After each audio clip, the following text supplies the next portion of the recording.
When the relationship ends, your money implodes, not slowly, immediately. Spending spikes, bills disappear, discipline vanishes. Because the breakup didn't just hurt, it ripped out the system that was regulating you. The version of you who planned, cared, and stayed stable collapsed with the relationship. So your body panics, your identity free falls, and money becomes the fastest thing to destroy because it's the fastest way to feel something again. This is why the financial damage feels sudden and confusing. One day you're managing, holding it together, thinking about the future. The next day, you're avoiding accounts, making impulsive purchases, ignoring consequences you used to care about. It feels like you stopped caring, but that's not what happened. What disappeared was the internal structure the relationship was providing. Even if the relationship wasn't healthy, it gave your nervous system rhythm, predictability, a sense of who you were. When that collapses, your body goes into shock, and shocked systems don't optimize. They seek relief, fast relief, loud relief, anything that interrupts the free fall.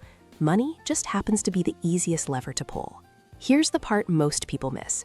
You don't sabotage money after a breakup because you don't care. You sabotage it because caring feels pointless when the future you were orienting toward disappears.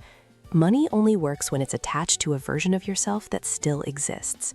When the relationship ends, that future collapses. Plans lose gravity. Stability feels hollow. Saving feels fake. So your brain does something brutal but logical. It detaches from long-term thinking and drops you into the present moment. Spend now, avoid now, feel now, because the future no longer feels real enough to protect. This is why breakups don't just cause emotional chaos, they collapse time. Everything becomes about getting through today, and money, which depends on delayed reward, becomes the first casualty. You're not reckless, you're unanchored. And when there's nothing ahead pulling you forward, self-sabotage feels less like destruction and more like honesty, because why protect a future you're no longer sure you're allowed to have? There's another layer underneath this that makes the pattern even stronger. After a breakup, your nervous system isn't just dysregulated, it's suspicious of stability itself. Calm feels fake, order feels temporary, responsibility feels naive, because part of you just learned a brutal lesson. Things you invest in can vanish anyway. So your body stops trusting slow, careful behaviors. Planning feels like setting yourself up to be disappointed again. Discipline feels like pretending nothing happened. So instead, chaos feels honest. Overspending, ignoring accounts, letting things slide. Not because you want to fail, but because failure feels familiar after loss. Your system would rather choose collapse than risk rebuilding something that could be taken away again. This is why people often feel numb or detached around money after breakups. That numbness isn't laziness, it's protection.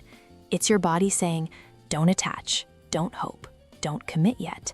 And money, which requires belief in continuity, can't survive in a system that no longer trusts continuity. So it gets sacrificed first. This is where the sabotage stops looking random and starts looking personal. After a breakup, you're not just grieving a person, you're grieving a role. The planner, the provider, the responsible one. The version of you who had a reason to stay regulated. When that role disappears, your identity loses structure. And without structure, money becomes a reminder of a self you don't recognize anymore.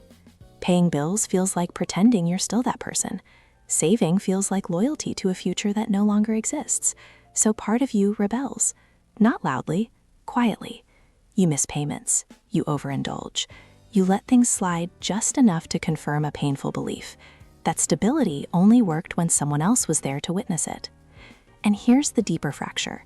Your sense of worth was partially mirrored through the relationship.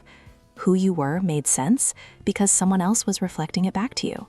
When that mirror shatters, self-trust goes with it. So money, which depends on self-trust, starts to feel unstable too. You don't trust your plans because you don't trust the person making them anymore.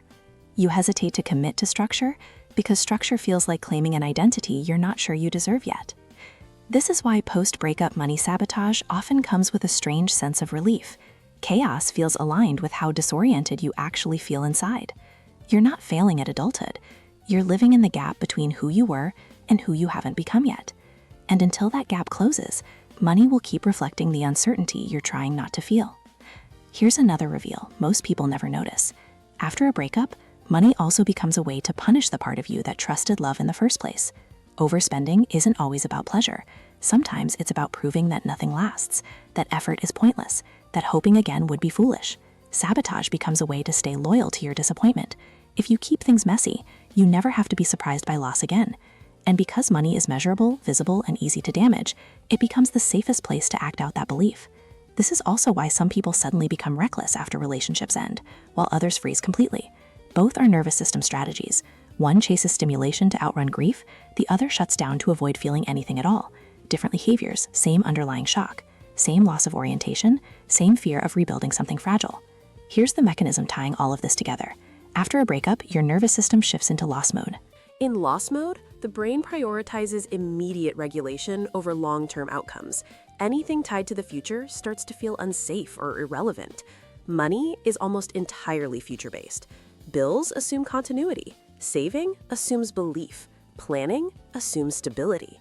So when your body no longer trusts stability, it stops protecting money because money no longer feels like it protects you. Instead, your system reaches for sensations that interrupt grief: dopamine, distraction, relief. Overspending gives you a spike. Avoidance gives you numbness. Both temporarily quiet the pain of identity collapse. And because those states are easier to access than rebuilding meaning, your nervous system repeats them. This is why post-breakup money sabotage feels compulsive. You're not choosing chaos. Your body is defaulting to regulation strategies that don't require hope. Hope hurts right after loss. Discipline assumes permanence, so your system chooses behaviors that keep everything temporary. That's also why telling yourself to get it together doesn't work. You're applying future logic to a nervous system still trapped in the present moment. Until regulation returns, money will continue to mirror emotional shock rather than intention. Here's the part that actually changes the trajectory. The pattern doesn't break when you force discipline back online.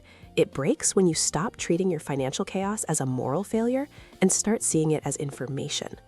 Right now, your system is still organizing around loss, so every attempt to be responsible feels hollow because it's trying to resurrect an identity that hasn't stabilized yet.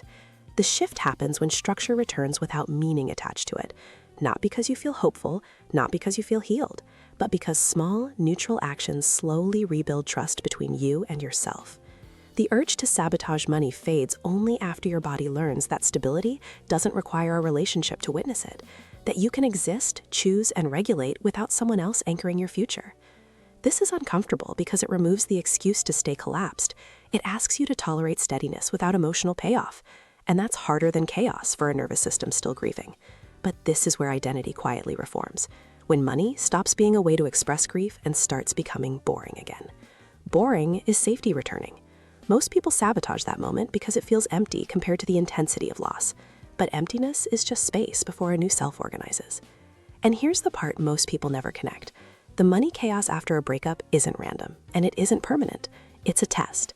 When the relationship ended, your system started asking a question you've probably never answered directly. Can I stay regulated, stable, and intact when no one is watching? Can my future exist without being attached to someone else's presence? Because if your money only holds together when love is there to anchor you, then money was never the issue. It was the proof of who you were allowed to be outside connection. And until that question is answered, stability will keep slipping through your hands. Not because you don't want it, but because part of you still believes it only counts when someone else is there to see it.